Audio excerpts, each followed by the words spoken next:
Welcome, friends, to the second day of our meditation workshop here in Menominee, Wisconsin. I welcome you again. Yesterday, I mentioned to you the limitations of meditation. That meditation is a mental exercise because it involves effort. It involves the operation of our egos. The I has to do meditation. If the I is not there, you cannot meditate. Therefore, if I is the problem, if the mind is the obstacle, meditation cannot cross it. But meditation is good up to a point. Meditation can take us to discoveries of other realities besides of physical reality. Meditation can show us that the nature of this universe is different than what we think it is. That the cause of the universe is not outside but inside us. These are something that we can realize through meditation. We can also realize and solve some big problems which are being faced by scientists about the nature of time and space and so on. Meditation can give us answers to those questions. But it cannot take us beyond the mind to where we belong as souls, where we belong as consciousness, where we belong as totality of everything, where we belong to our original state of being, where we belong to our original home. It cannot take us there. It has never taken us.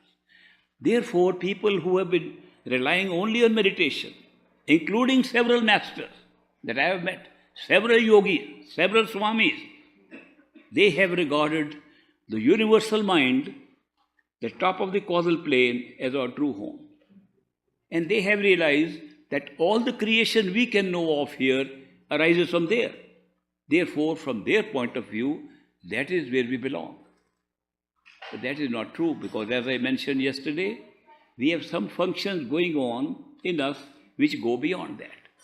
What could be the relationship, if any, between the different realities that I spoke of and any realities even beyond the mind? Do you see any connection at all? When we go into the dream state, we lose the awareness of the wakeful state. There is no connection.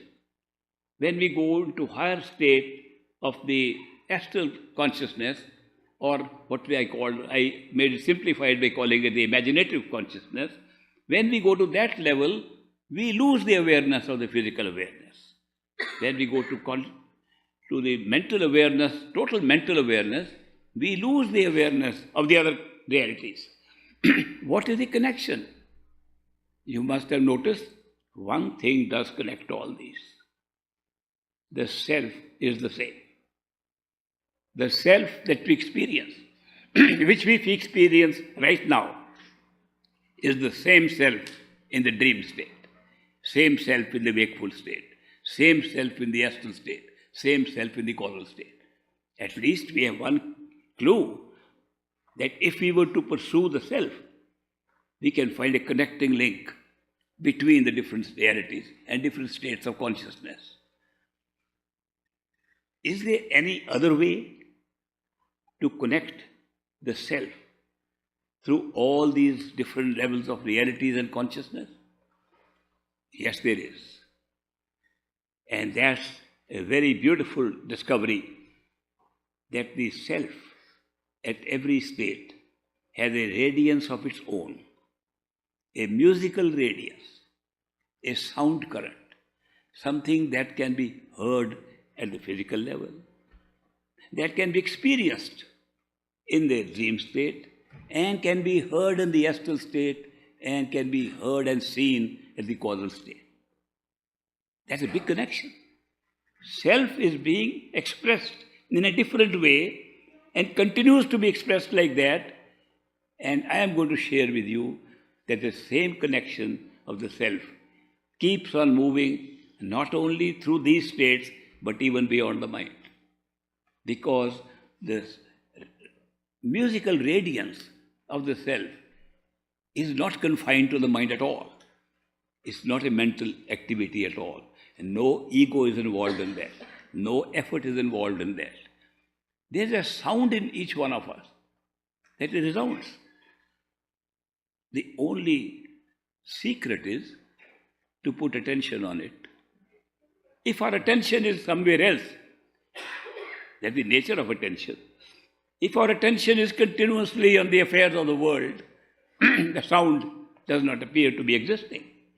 If the attention goes inward to the self, nowhere else, not to the sound, to the self, the sound appears. The sound is a manifestation of the self.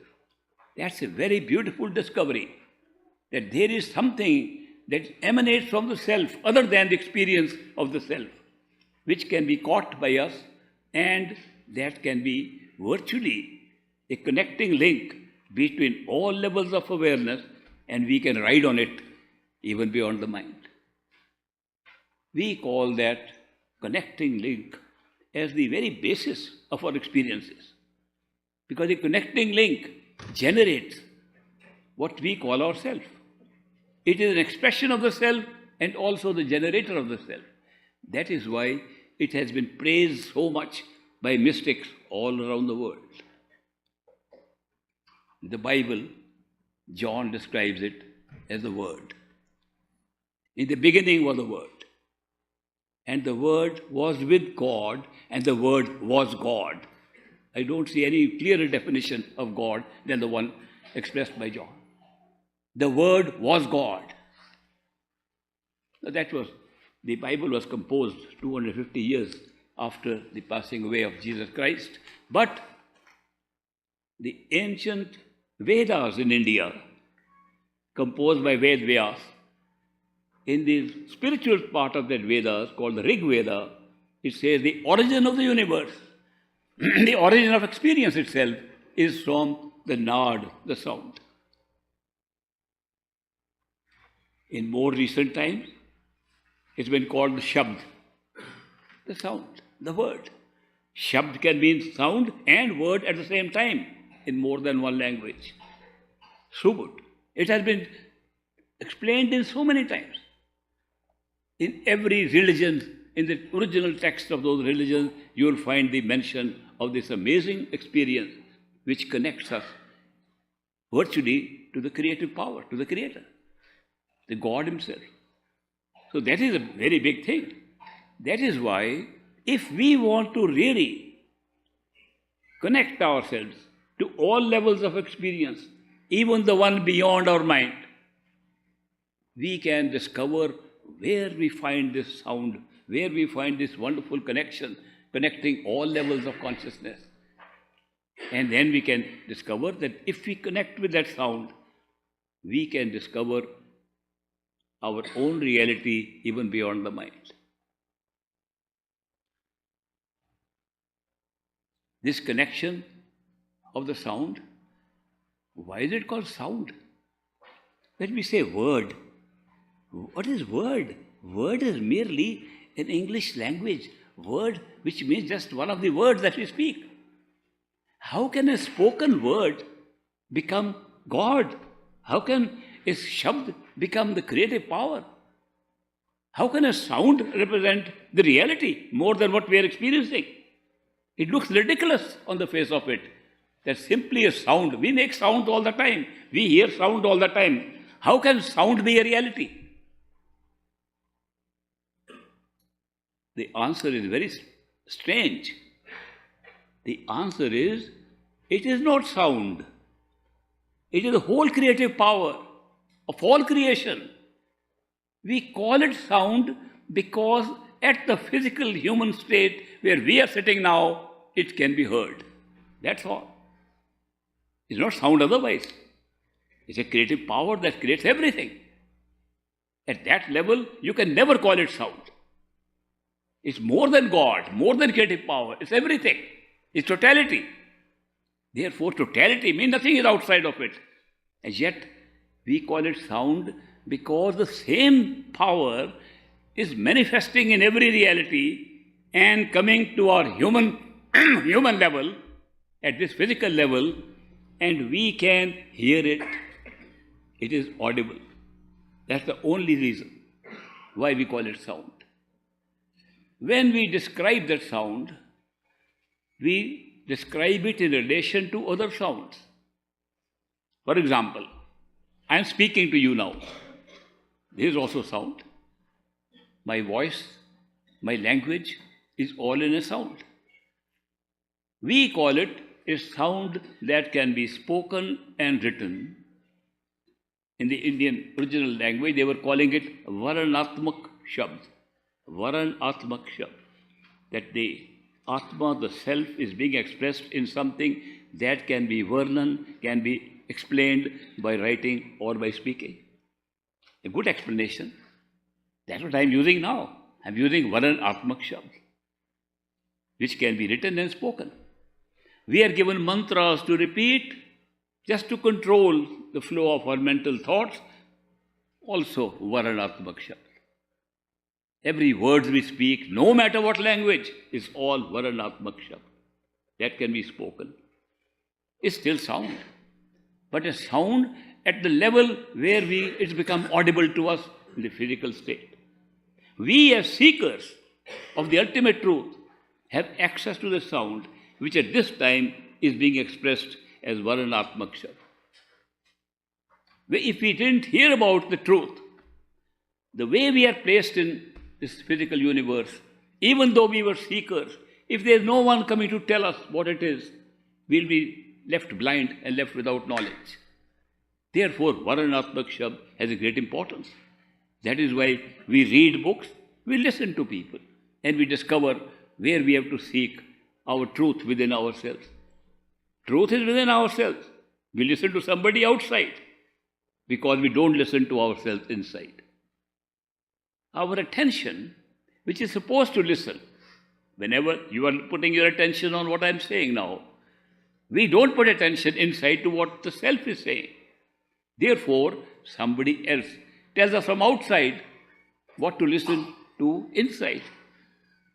The outside Varanatmak Shabd is merely a means to get to know that we have to listen to something beyond listening outside, listen to something inside. How do we listen inside? One simple way. If this sound inside is coming from the self, put your attention on the self. Sound can be heard. If you put your attention anywhere else, sound is not heard. As it happens, in meditation, we do practice listening to sound. So many people talk about the reality being light and sound. They distinguish as if light is something different from sound because our sense perceptions have been divided in the physical world. In the causal world, there is no difference between light and sound. They are the same thing. Sound is lighted up and light is ringing a sound. So therefore, we are in a very, very primitive state of understanding the sound, where we want to just listen to the sound as we know it. Sound of music, sound of bells, sound of other instruments that we are used to. Sound of words becomes Varanatmak, but what about other sounds? Those are not words. They don't carry any meaning that the words carry, but we like them.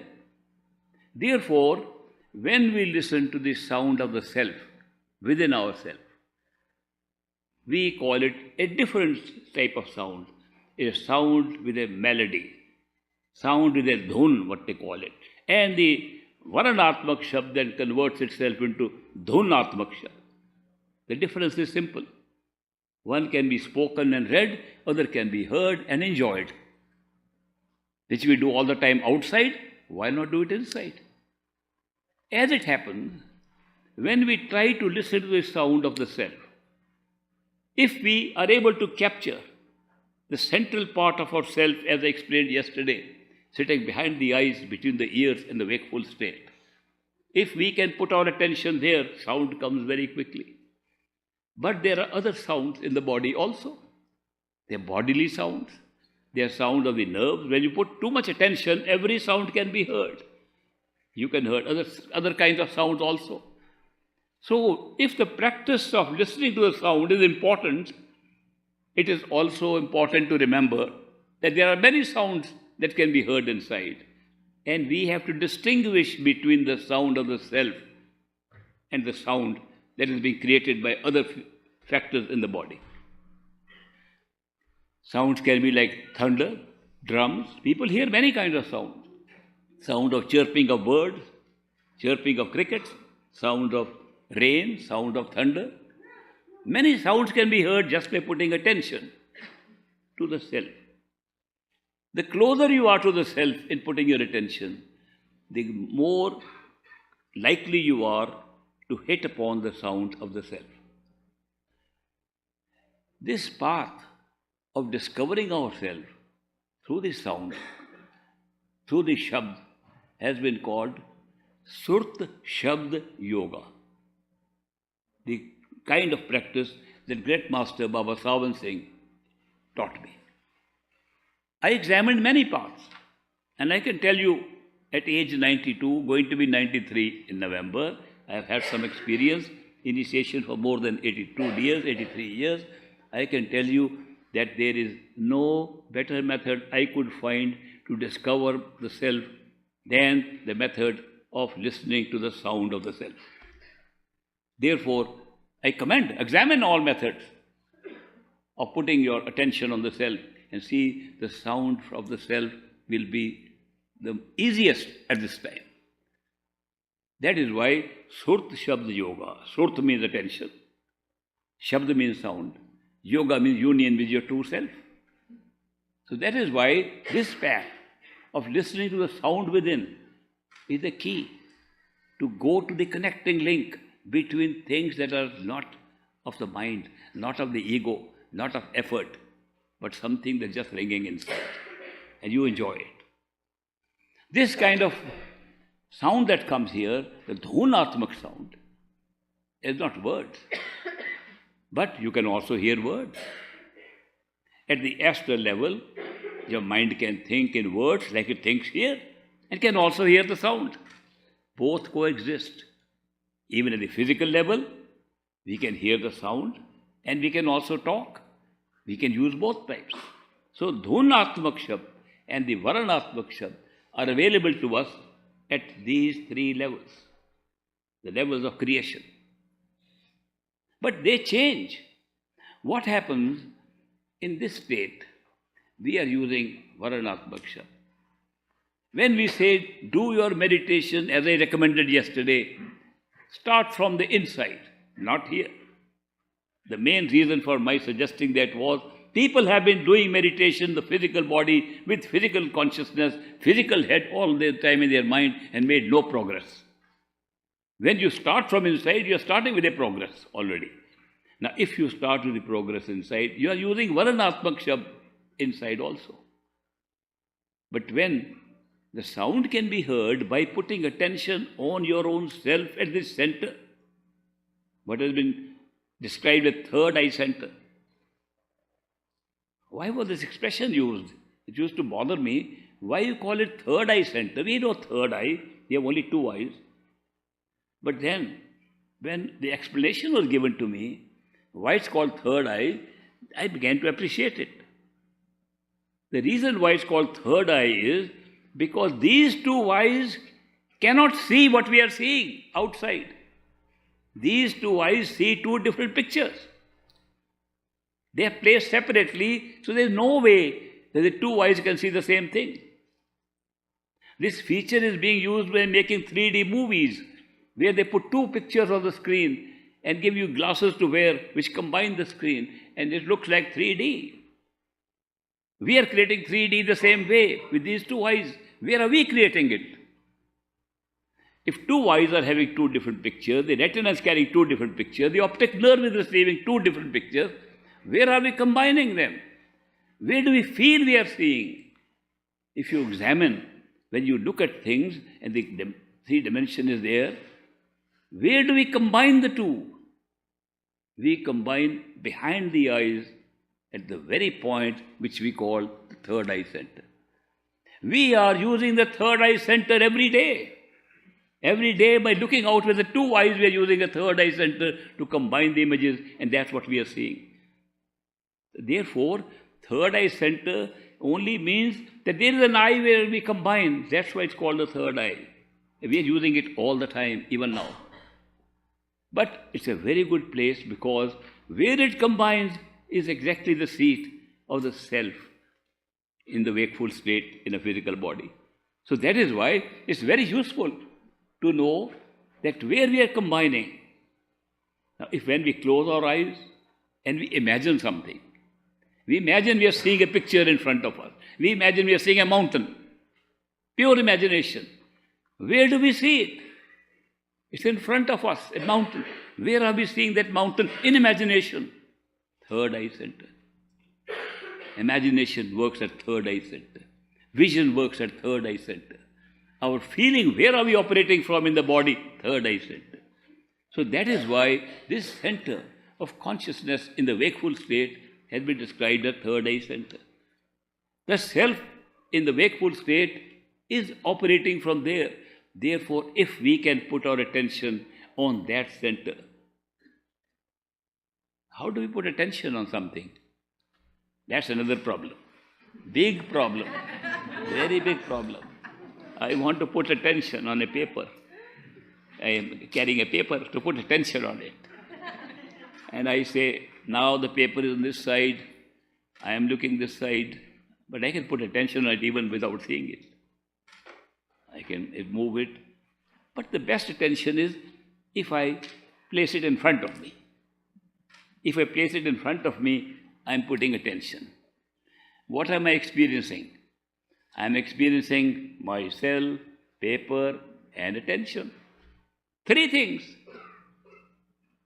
I am putting attention on the paper, therefore I am experiencing myself. Otherwise, I won't have attention if I don't know who I am. I am there looking at a paper, therefore three things are happening. I, the self, looking, attending to, putting attention on paper, three things. No matter how hard I put attention on the paper, it will never be attention on myself. No matter how close I bring it to myself, it can never be attention on myself. Therefore, putting attention on anything other than the self will never be attention on yourself. And I'm emphasizing this point because our whole idea of putting attention on something is to put attention on something other than yourself. You are the one to put attention, therefore you can't be putting attention on yourself. Very big problem. We are used to putting attention. If I say put more attention, focus on it. That's another word, focus on it. This error of thinking that by putting attention on something, we are putting attention on ourselves comes up very strongly in meditation. When we say put attention on yourself, we are so used to putting attention on something other than ourselves, we try to make an image of ourselves and put attention on it. That's not ourselves. The self is the one that's putting attention on the image we are making of ourselves. People try to see them sitting inside and looking at it, saying, I'm putting attention on myself. No, you are putting attention on something you are creating by your imagination, but the one who is doing it is the one you have to put attention on. This is a very big problem, not as easy as we think. Focusing attention does not allow you to put attention on yourself, no matter how hard you try. The only way to put attention on yourself is to withdraw attention, not focus, not put on anything. Withdraw attention from everything to yourself. Withdrawal of attention is very different from putting attention on anything. We have spent our whole life putting attention on things, and we use the same formula when trying to put attention on ourselves. Withdrawal of attention is very different from putting attention on something. Very big roadblock for many people who are meditating. Very big roadblock. They have learned how to put attention on things, never learned how to withdraw attention from everything. To withdraw attention, not easy, but there is an easier way.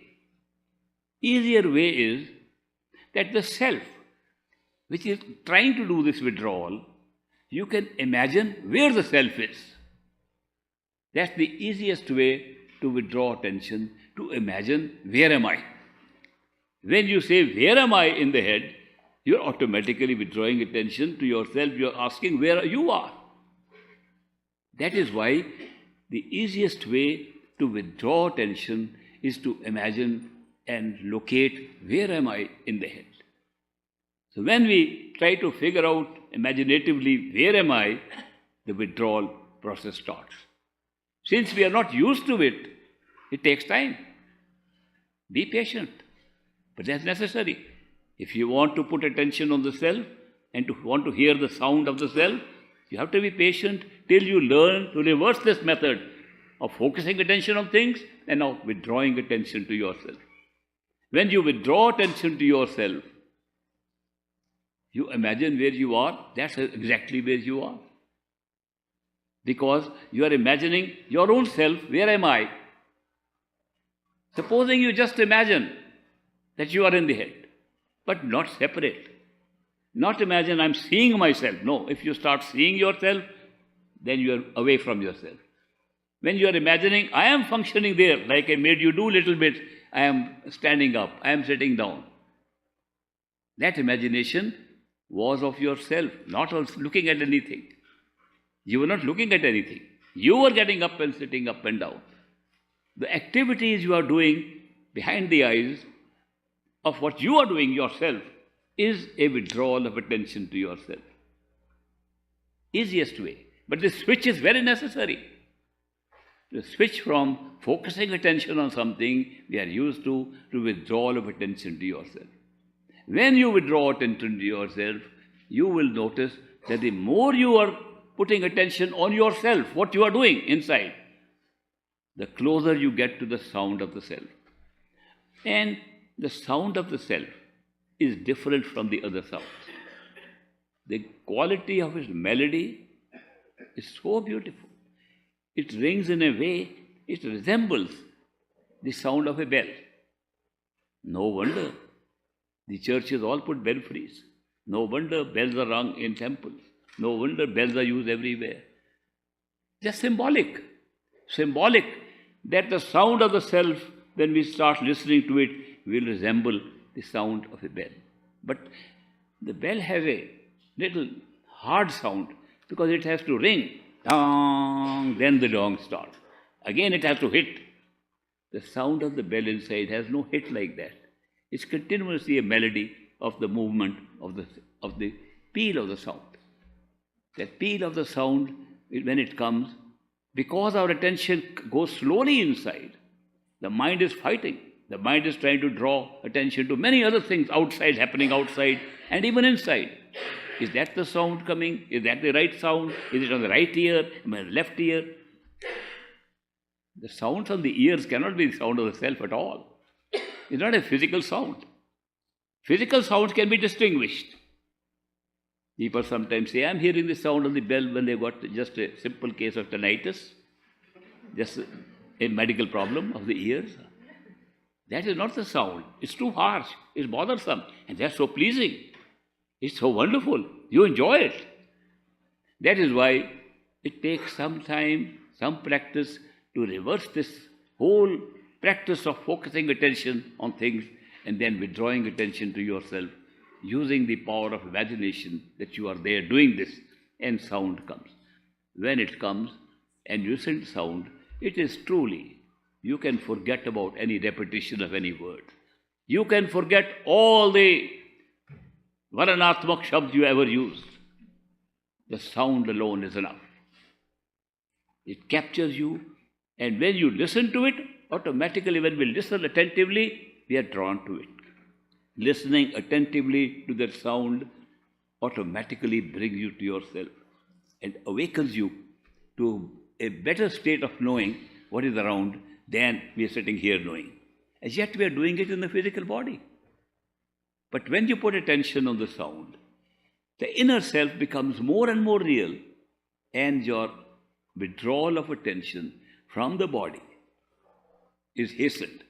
I have found no method of withdrawal of attention from the body as easily as by putting attention on the sound within. All other methods are very slow. But when you can hear the sound, it pulls you very quickly, and you lose the awareness of the body, and the inner body becomes your reality, and opens up all the memory of the inner body, opens up the vision of things that are there in that body, opens up new eyes of the body, and the astral self becomes a reality. Therefore, the dhunatmak shabd, which emanates from the self, is a very good step. But it doesn't end there. What is the next step from the sound? The same sound, if you put attention on it, enables you to go closer to where you are listening to the sound. Your self, inner self, has a similar form as this body. Very similar. When we imagine ourselves having the same kind of body as this. Maybe sometime we want to look a little younger. That's all right. The forms can be changed because of imagination. You can become very young, you can become more beautiful, more handsome inside. That doesn't matter, but you're still talking of the self. And when you hear the self and meditate in the head of the self, inside, what happened to the sound? The sound that you're hearing, which is drawing you there, pierces into the head of the inner self, and another sound can be heard. That sound is really the sound of the bell. The peals of the bell keep on increasing in length and become one peal. Sometimes they describe it as the sound of a conch, which many yogis are using. That's a continuous sound, slightly different. And while you are having an experience of a sky, which is grey kind of sky, you suddenly start seeing more light, golden kind of light, white light, other kind of light, which are emanating just by your opening the inner sound, which then is not the same sound. The dhunatmak sound suddenly becomes, in meditation, of the inner self. When you open up the self beyond your sensory perceptions, the sound changes and looks like this sound you have been hearing all the time. What happened to you? It doesn't look you have started hearing a sound now by coming in. You go, this was always, I was hearing it all the time. I was hearing it for centuries. It never stopped. That's the experience of that inner sound. So even dhunatmak shabd changes and becomes a sound which looks like an endless sound. And the terminology used for that is anhad shabd. Anhad, no boundaries, unlimited, infinite. It is not the name only. Here we are everybody talking of these things, infinite things and infinite sounds, but that's an experience. Actual experience that sound was there with you all the time. Where is it coming from? It's coming from the self. Now, the body created into a bell sound, the sense perceptions created into a different kind of sound, and we pierce inside, and the mind, our thinking machine, is filtering the sound of the self and creating the sound as if it is infinite. And there's a reason for that. The reason is the very mind that is creating infinity of space and time is creating the infinity of the sound. That's the causal sound. So it becomes anhad shabd. Now, that sound is very different from what we can experience here, totally different from varnatmak shabd and different from dhunatmak shabd. It's a new experience altogether in meditation. When you hear that sound, that's the maximum you can do with meditation and your effort. How do we go beyond that? Beyond that, only another effortless thing happens. Sound, if somebody is playing a music, we can be drawn to it. We don't have to make an effort. If music is playing, if music is there, we just get drawn to it. We don't make an effort to go towards music when music is there. Similarly, there are some other things that happen in life where we are drawn to it without effort. And the most important of those experiences where we are drawn to it without effort is the experience of love, being pulled by love. When love pulls us, there's no effort involved. It's a pull. We are attracted. We like to follow without trying. If we try, we sometimes try not to be pulled, not to be tried to get pulled. Love is so powerful a force. In a very simple way, in a modified way, we are experiencing it here. In the most crude way, we are using it as attraction. We are being attracted. That's the crudest way in which the love can be experienced. As love becomes purer, we find it's not attractiveness, because in attractiveness, the duality of the one who is attracting us and ourselves remains. If you are attached to somebody, attracted to somebody, you feel there you are and there is your object of which you are attracted to, where you are attached to. All attachments always have the awareness of yourself, not necessarily real self, the ego part of yourself, the mental part of yourself. When people talk to each other, I love you, and you watch what happens. You are aware of I and you all the time. If the you says, I don't love you, I also say, then I also hate you. This is the kind of experiences we still call it love. Because the attractiveness of being pulled is still there. But when there is true love, what happens, and we have true love experiences right here in the physical world. When we fall in love truly with somebody, we forget the I, and only the beloved who pulls us is in our mind. Therefore, the two disappear in true love. In attachments, both remain. That's a very big distinction between attachment and love. In love, we are pulled, and therefore, if love can pull us, there's no effort involved. To go beyond the mind, this is what happens. Love pulls us beyond the mind. Now, where does love come from? What is love? What's the nature of love? Where is it coming from? What this experience we are having of love, have we defined it properly? I see hundreds of definitions, mostly defining infatuation, defining attractiveness, defining attachment. Very few defining true love. A true love which can put your ego behind. I was once trying to study. Ego is such a powerful thing, the I-ness, I do this. Well, surrender, I surrender. I am nobody. I am the humblest of the humble. What a great ego. There is no way to control this ego. I comes all the time. Therefore, is there anything that actually happens in this world where for a moment we forget the I? It is falling in love. For some moment we forget the I. That is why love is a very powerful force. Where does it come from? What's the nature of love? I've seen the answer to this question written on boards everywhere. God is love. Well, if that is true, we are putting love at the highest level of creative power.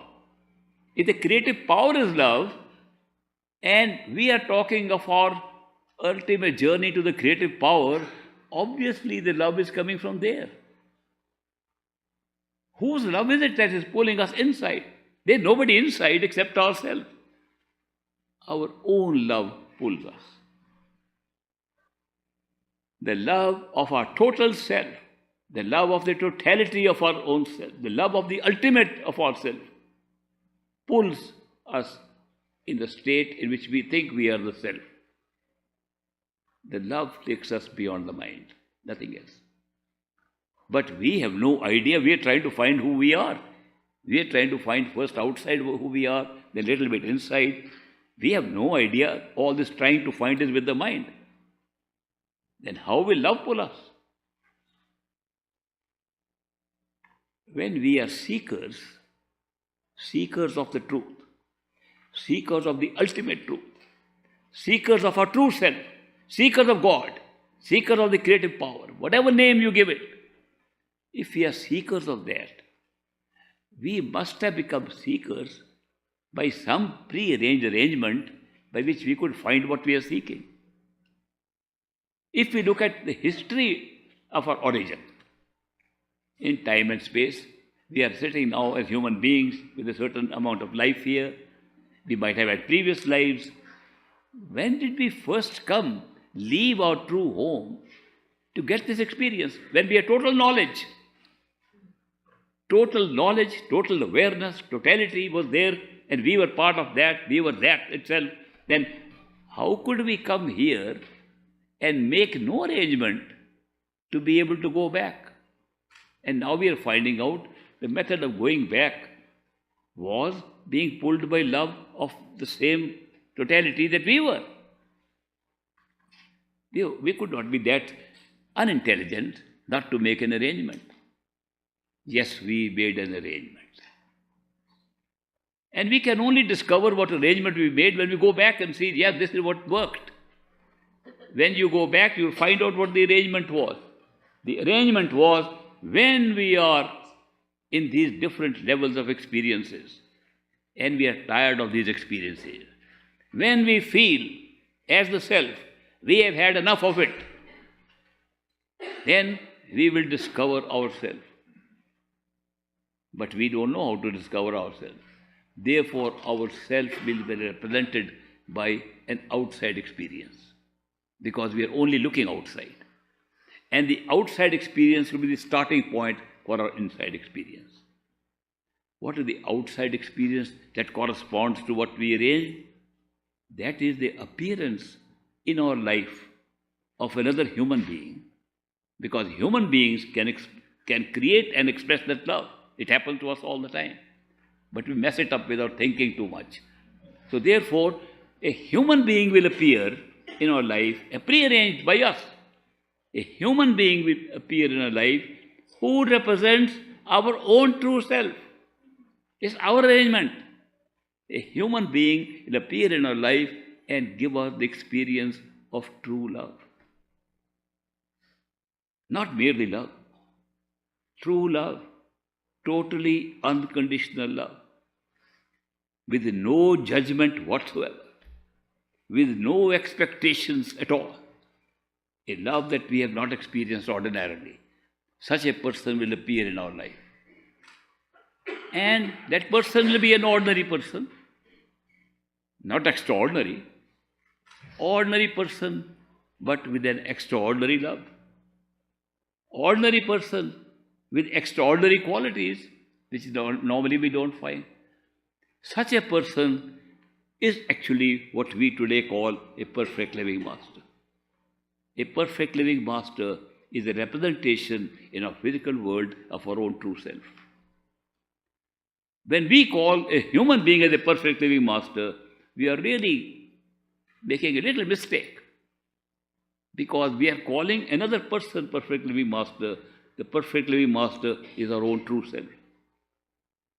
And the human being is merely a representation of that. How does he represent that? How can a human being represent our own true self?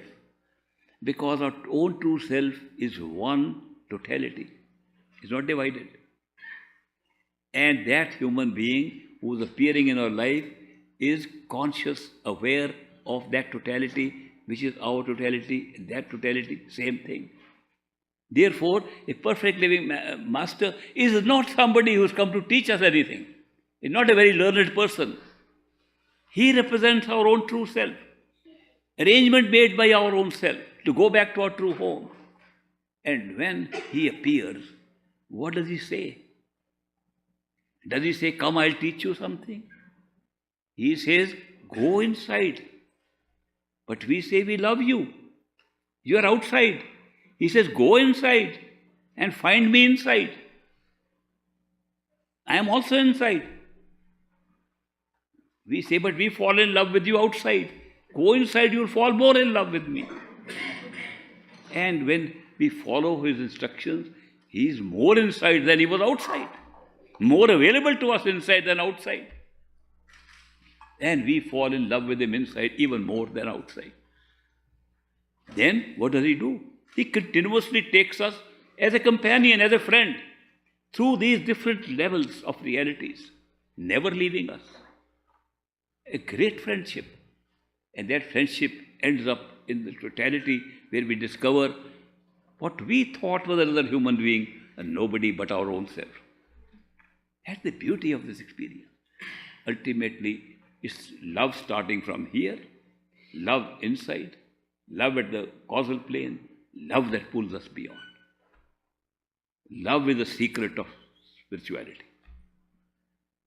Therefore, I have said many times that true spirituality is love and devotion. Now I added one more word. I was talking of love, now put devotion also into it. Why is that? Because devotion is a response to true love. When we experience true love, we become devotees by ourselves. It's not something that we have to do. The devotion comes automatically the more we experience pure love of a perfect living master. Perfect living masters are very rare because seekers of the truth are very rare.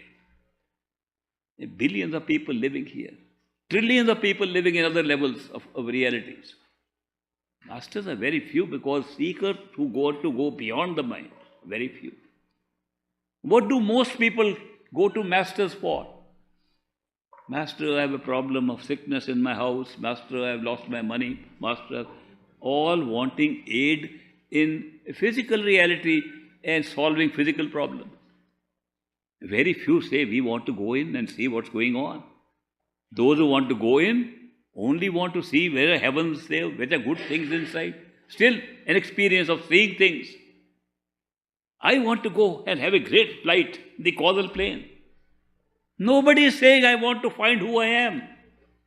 I want to find my own reality. Those are rare. Masters are rare. But when you are a seeker of your own true reality, a perfect living master appears in your life. You can never find him. Why can't we find a perfect living master? If a master is meant for us, we should be able to find one. We can't find a perfect living master because he does not come to spread any message for the world. He does not come to reform society. He does not come to make our life better here. He does not come for any of these purposes of the temporal nature or astral nature or causal nature. He comes merely to take us back home as arranged by ourselves at the inception of this whole experience. That is why he does not come dressed up like a teacher, dressed up like somebody who is going to give you something, comes as a friend. The relationship with a perfect living master is a relationship of a friend with true love, pure love. That's how it works.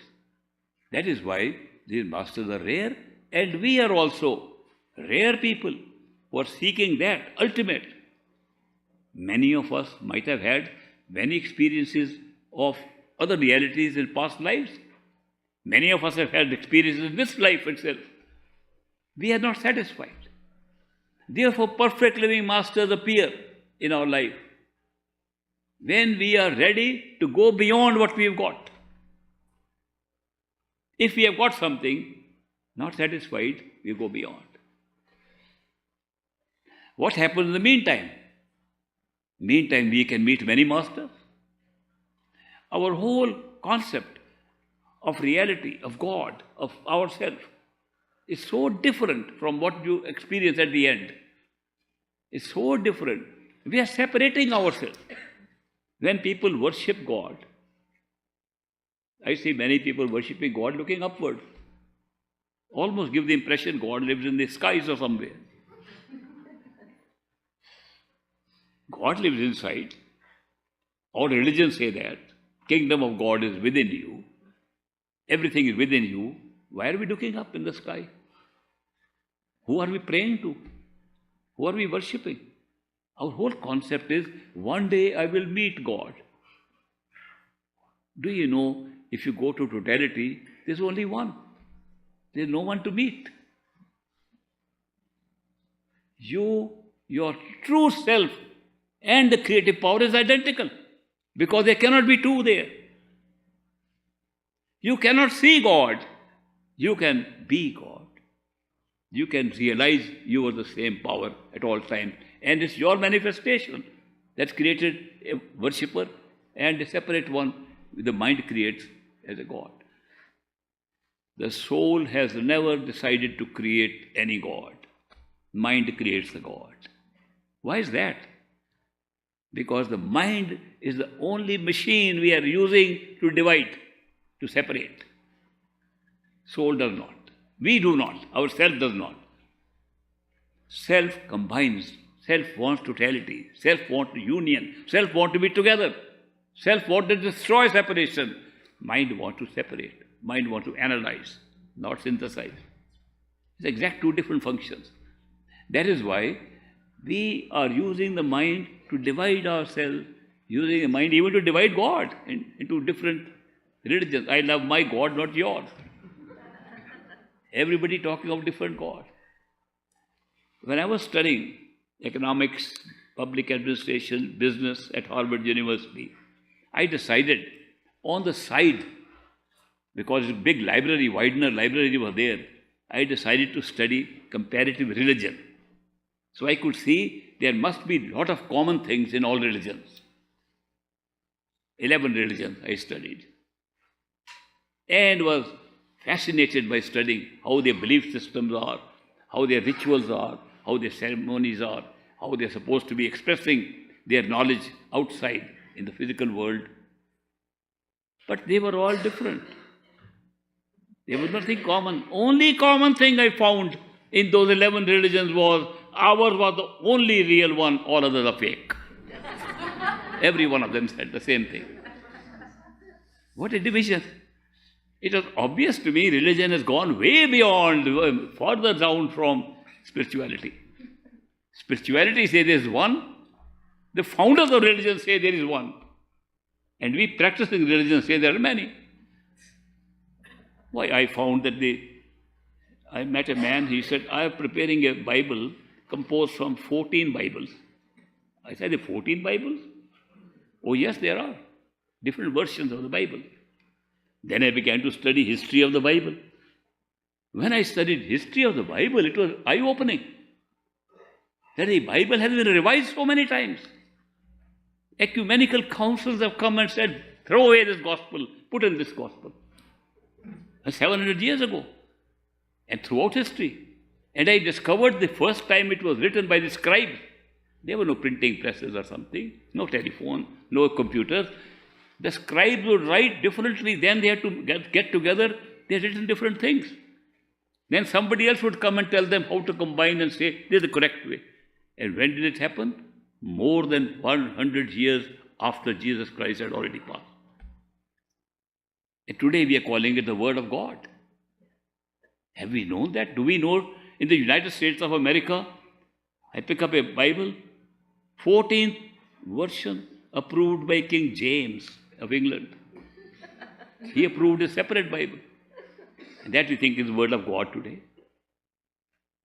And I meet my friends who believe in Jesus Christ.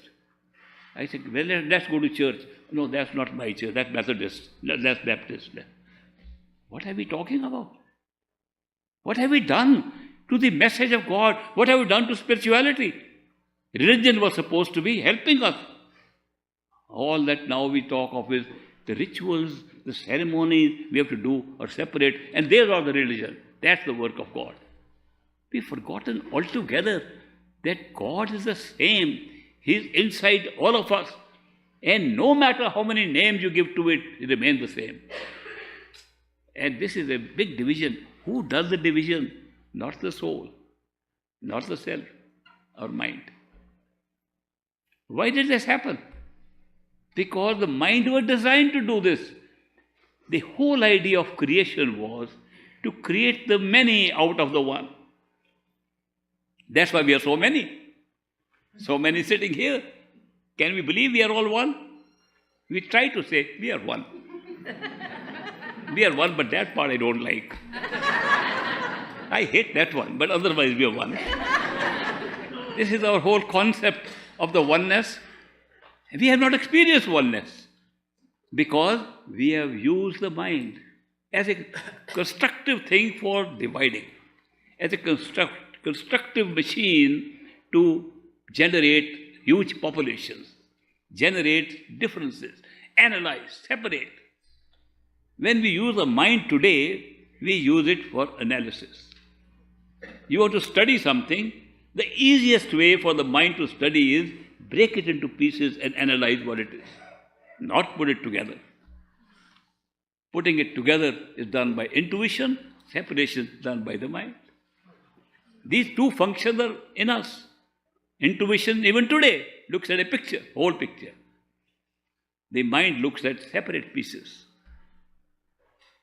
I gave an example. I look at these beautiful flowers. It takes 1 second to see the beauty of the flowers.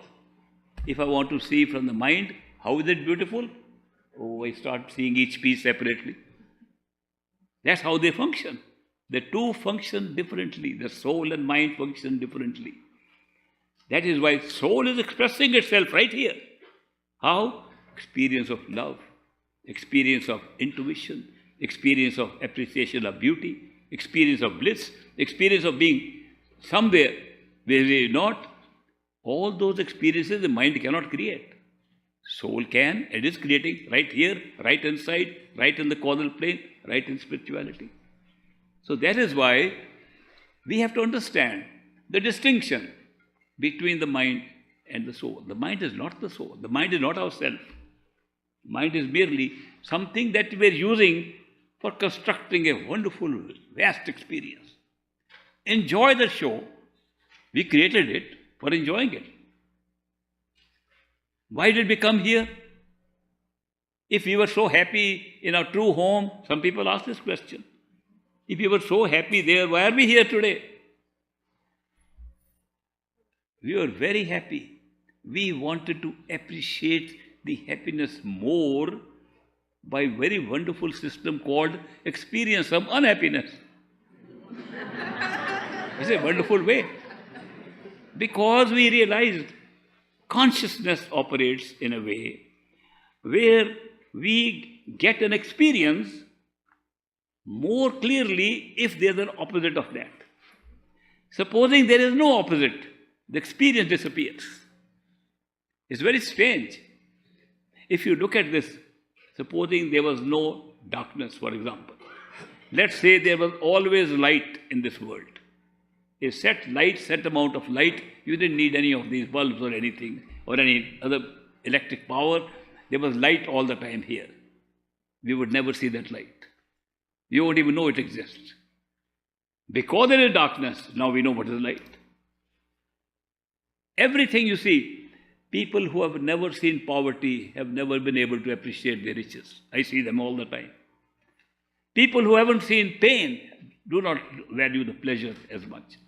Everything that we are experiencing in this world is in pairs of opposites. That is why the duality has been created, for the very reason, to make the experience real. Therefore, if we were totally in state of bliss and happiness, how did we appreciate we were in a state of bliss and happiness? Come down here for a while, then go back. Makes sense? That means if some of our colleagues, our souls, who are sitting in the true home, decided not to come here, and we decided to come here, when we go back, what happens? Kabir, one of the mystics, in some of his writings, he says that these who have come here, he calls them Hans. The soul that never left a true home, he calls them Bans. And he says, when the Hans returns to the true home, they dance with so much joy there, with what they are experiencing, that the Bans say, what is wrong with you? We are the same people, we are the same souls, we are the same units of consciousness, and we are also in a state of bliss. What is making you so more blissful? And we tell them, you don't know what you are missing. Great justification for the whole creation. If you think of it, that the whole creation, where we went into duality, then how does the state of non-duality, A lot of people tell me reality is non-dual. I said, that's correct. Reality is non-dual. So we create an unreality, look like reality, which is dual. And that becomes the opposite of the region of non-duality. Imagine a region of non-duality can be made into a region of duality by placing a world of created world which is of duality. The world of duality becomes the opposite of the world of non-duality. That's how it happens. So it's wonderful that it can still, the reality, ultimate reality can still be non-dual. And yet, a reality created by us, not illusion created by us. A reality created. If it was only illusion, it would not take care of the non-duality. A reality which is non-dual is now being faced by a reality which is dual. And then that becomes the opposite. And we experience our own true self much more in its true essence just by being in this reality which we have created here. It's a wonderful way. If you look at the whole grand picture, you will see so much perfection in it. If you see small parts of it, it's all imperfect. The totality is perfect. The totality of creation, how these things have been created. We are crying here, we are going through karma, we are going through pain and this thing, we are going through highs and lows. They all have a purpose in the total grand scheme of things. Look at the grand scheme of things, and then you will realize how each little thing happening here is part of a perfect thing, a perfect plan of our own reality and the realities we have created. It's amazing that the reality has been created by a process which could be called illusion. That is why some people say this is illusion. If somebody comes and tells me, you know, this is all illusion, I need a very small trick to tell him it is not. A small little pin of it and a poke in him. I did it, by the way.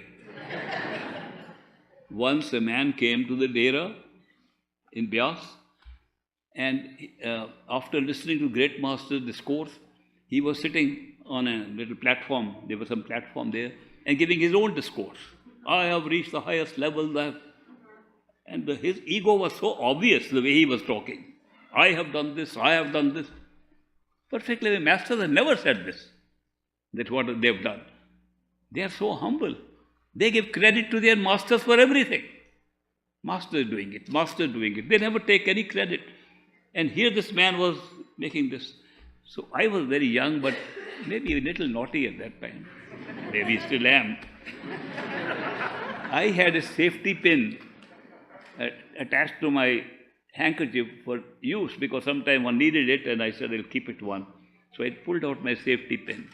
When he was saying, I have crossed the mental states beyond the 5, he was talking of 5 naughty boys, which means dust, anger, all those things, 5 things. He was claiming he has no anger anymore, I have gone above that. So I decided to take out the pen. And as he was giving a discourse, people sitting in front, I poked him. I poked him and ran. I knew he couldn't run as fast as I could run. I said, where are the 5 boys now? I still remember saying. The reality has been created by introducing one element called pain. Did you know that? Pain is one of the essential elements that has been created here to make it real. That's why even Shakespeare had to say, there never yet was philosopher who could bear the toothache patiently. He could give all the discourses, but when the dentist wanted to pull his teeth, he said, please.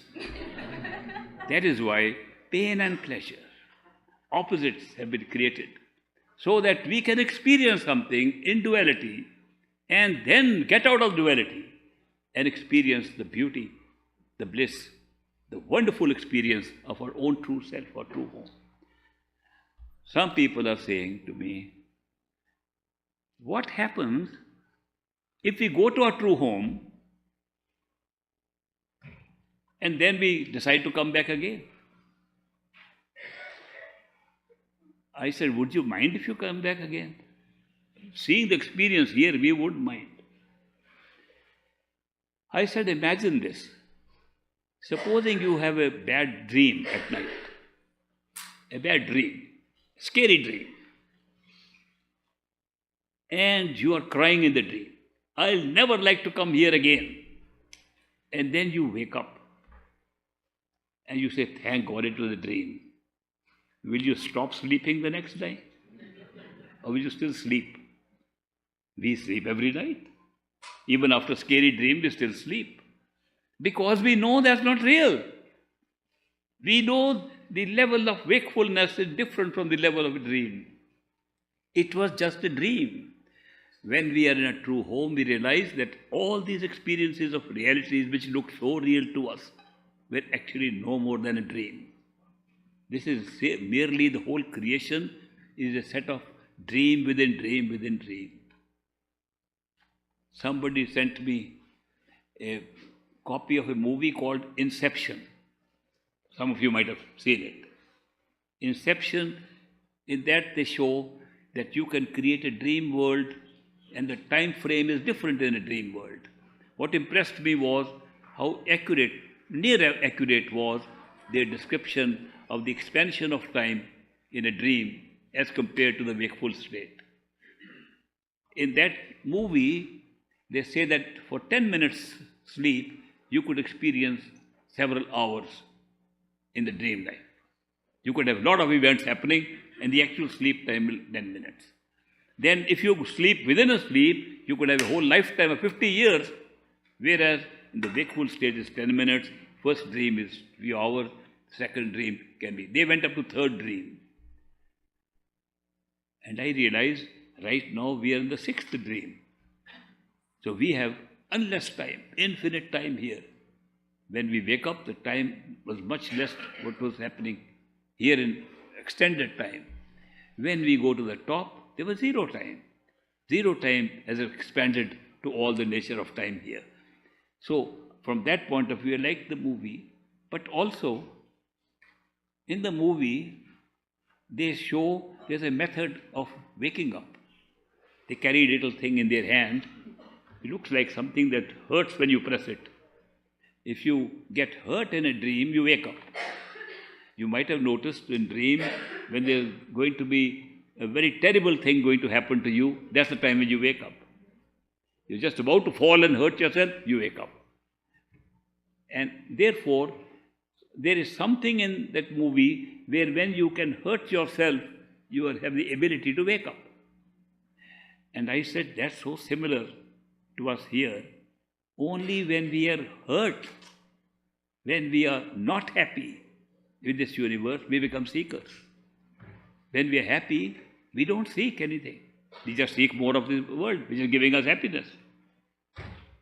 There are some people who feel we are very happy, but only temporarily.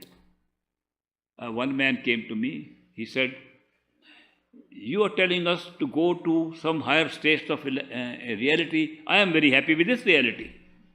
I have a very nice house, I've got a lot of money, I've got a good income, and I've got a nice car standing, you can see it outside. I've got every luxury of the world, I'm enjoying my life. Why should I go inside? I said, don't go inside, enjoy your life. Your time is not for going inside, your time is to enjoy what you have. And he left. Next week he was back. He said, my life is the worst in the world. And what happened in last 1 week? No, I didn't tell you. My wife ran away with somebody else, leaving me so injured. I did so much for her. I loved her so much. I can't stop crying. I said, do you see that? Your beautiful car outside, all the money in your bank cannot solve this problem of what you're feeling emotionally now. Our lives are built like this here. Our lives are not happy lives. It can be happy in one segment and not in the other. Especially in these two segments, that which is obvious other people can see and that which cannot be seen. Emotions cannot be seen. That you are crying inside cannot be seen. You have a car can be seen. That you have some riches you can be seen. In my own life, I've seen the richest people that I've met are so sad, unfortunately, in their emotional and personal lives. And the poorest people I've met are so happy, singing songs and working in the gardens of Vrindavan in India, just singing the songs of Krishna. I've seen such poor people, couldn't afford meals, so happy. The richest people, so sad and morose. So therefore, there is a division between the tangible and the intangible experience of life. The tangible are what can be seen by others also. People think they must be very happy. Look at these Hollywood stars, for example. We see them in movies. Must be very happy people. They're famous, rich and famous people. Go and see their personal lives. I've had a chance to see so many of them. Terrible lives of unhappiness, sadness, disappointments. That is why the life in this physical world has not been designed for happiness, nor for unhappiness. It's designed for both, a combination. Also, it's not a place where we can be in one state of being all the time. We move from one state to another in this life, designed like that. The reason is there are many forms of life we are going through. This human form is only one form. There are, according to the Indian scriptures, 8.4 million, 84 lakh, 8.4 million forms of life available. Those forms also include angels and other forms at higher levels of awareness than the physical. They include all of them. And those forms, in the list of them, 5.4 million are in the plant kingdom. And they lie in the forest and under the oceans. And they are lying in different places. And then there are so many other forms of life. Only in the last list of 400,000, a human being appears. And a human life is considered to be different from all the remaining 8.4 million forms of life, because it says this is the only form where we have a mind that thinks it can decide what to do. It can deliberate and has the experience of free will. One form, no other form. Other forms of life living by their pre-programmed DNA instincts. Human form questioning. I can decide, no matter what my instinct says, no matter what it is. If my destiny says this, I'll do something else. Somebody wrote to me yesterday. He said, we have true free will. Supposing you tell me this is my destiny, I'll do the opposite of that. I said, when you will go up, you will see what was written there millions of years earlier, that you will tell me, I can change my destiny. Destiny will say this, I will do that. This thing was written millions of years earlier, your statement. What you actually do is what is written. That is why it's a big error to think that destiny is, can you read the destiny? Not here. But you can read it where you can read all destinies at the causal plane. Your destiny, everybody's destiny, the whole creation. If you see the destinies, they are being manufactured there. Destinies are manufactured there. So therefore you can see how they are made up and how we just play out here. The destinies that are made out include our experience of so-called free will. How we will decide something is pre-written. It's an experience given to us to make us feel we have free will. The experience is genuinely one of free will because we don't know the future. If future was known, there would be no free will. In the other level, future is known. Therefore, there is no free will. In plant life, animal life, they are all going according to instinctive things built into them. Therefore, there is no question of deliberation. Should I do it or should I not do it? They don't think like that. Human beings think like that. And why is that? Because this is the only window open from this whole creation, from where we can seek and go back home. Seeking cannot take place if you have no experience of free will. That is why seeking is connected with free will. And then it's also a little bit mixed up with searching for things. Searching, seeking, two English words. Searching is a mental activity. Seeking, spiritual. We are seeking something without knowing what we are seeking. We say, I know I'm looking for something, I don't know what it is, but there is something in me. Spirit speaking. Well, I'm searching for the answer to my question. Mind speaking. So that is why this is built into us, that we use so-called free will, which is an actual experience of free will. But it operates within the destiny pre-written. You can't change it by sitting here. You can change it from there. Over here, it will operate like we are making decisions right now.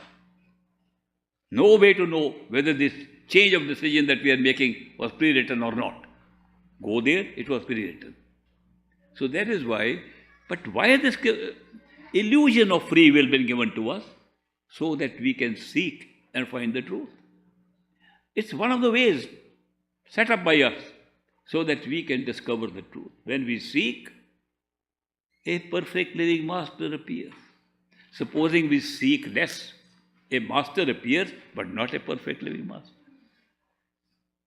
It does not mean that the perfect living master appears straight away. Over several lifetimes, we could have several masters, each one taking us to the level to which our seeking can go. When the seeking goes beyond what we have got, and ultimately we are tired of even the seeking part, as we have discovered with those masters, a perfect living master appears in our life. Perfect living masters are very rare. Great master used to say, even in this age, when we have more masters than before, there may not be more than the number of fingers that we can count on our hands in the whole universe. So that is why it's a rare experience to have a perfect living master come into our life. But he will come if we are seeking beyond the mind. No question about it. How will he know where we are situated, where we are seeking, if he's just a human being like us? He's an ordinary human being like us. Awareness of our seeking, awareness of what we are seeking, and aware of what we are together in the ultimate place. Perfect living masters are like us. No difference. They're born like us. They die like us. They fall sick like us. They eat like us. They do everything exactly like us. One difference only. Their awareness is constant of all the levels of creation. When we want to rise in our awareness, when we practice meditation to rise in awareness, we go stage by stage, one stage by stage. We do not see two realities together. It's only in totality that you see all realities together. Anything below is only one reality at one time. That is why we dream, this reality disappears. We wake up, this reality, only reality. We go to astral stage, this disappears. Only reality. Causal stage, only reality. Everything else is unreal.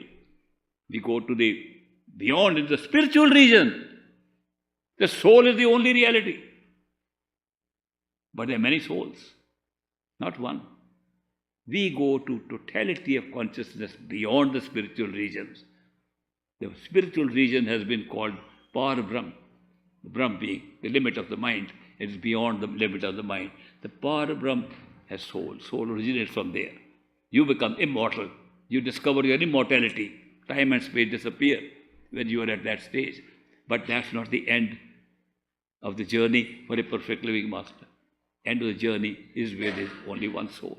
All souls are manifestation of one. So that is why when you are a manifestation only of one, and you reach the awareness of the one, you are aware of all realities, why they have been created, and how they exist, and you can be operating at all of them. Perfect living masters whom we meet in this life, they are operating at all the levels of realities, and they are aware of all the levels of reality. They are not those who have seen something inside during meditation and come to us to tell us what they saw. They are seeing what they're telling us when they're talking to us. When they talk to us, at that time they're conscious of all of these things. So that is why their speech is different from the speech of learned people who have learned a lot of books, or people who have had very big experiences. But only as seekers of the experience, they come back and share their experience with us. Perfect living masters are beyond that. They are having the experiences we are talking about, the reality we are talking about at all times simultaneously. That is why when they talk to us, there are no maybes and perhapses in their talks. They talk with certainty. When I was reading the Bible, that Sermon on the Mount impressed me. Because after Jesus had given the Sermon on the Mount, the Bible says, there was a hush upon the multitude. For he spake like one with authority and not like the scribes. That's the difference. He spoke like he knew what I was speaking about. He was speaking from there, not remembering what he had seen sometimes in meditation. That's the difference between masters who have had experiences and share with us, and a perfect living master who is sharing something he is having when he is sharing with us. Big difference. So that is why when we are ready for that, the perfect living master appears. To summarize, the mind can take us up to the causal plane. The sound can take us beyond. Love and devotion can take us to a truth. And these are built into the system. When we are ready for it, it automatically happens. What do we need to do to get this? Only one thing. Seek inside with love and devotion. Meditate with your mind, but with love and devotion. Do everything, do seva with love and devotion. Remember, never give up love and devotion if you want to be truly on a spiritual path. That's the secret I wanted to share with you. Thank you very much. We'll break now for lunch. I'll see you in the afternoon again, about 3 o'clock.